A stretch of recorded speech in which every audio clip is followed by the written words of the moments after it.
Hey, I'm Alex. We're here at Protopasta HQ, and today we're taking folks through for a tour and showing them how to make their own filament.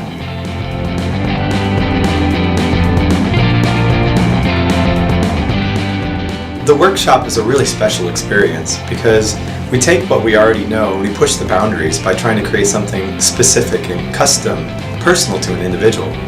And it's a real challenge, but it's really rewarding too to see the result. A deeper color, okay. It's almost instant gratification. You sit there and you design the color you want, they mix the formula, and you walk out into the warehouse and they're extruding it for you, and it happens in the matter of a half an hour.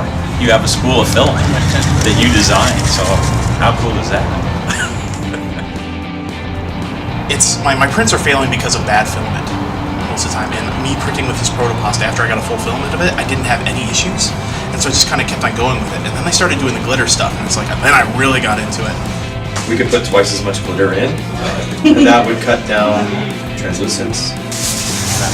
Again, it's just like when I saw that there was a workshop, it was just one of those things where it's like, can we make it happen?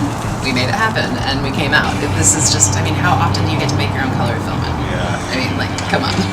Well, I love Proto-pasta. It's been the most reliable filament. It's one of those things where I tell a beginner, don't cheap out on filament, and Proto-pasta is not that expensive to begin with. Just go with it. Wow, what a day. We made so many different colors with so many different finishes. It was really amazing, and I hope someday you can join us for a workshop as well. In the meantime, check us out at protopasta.com to see what we have in stock.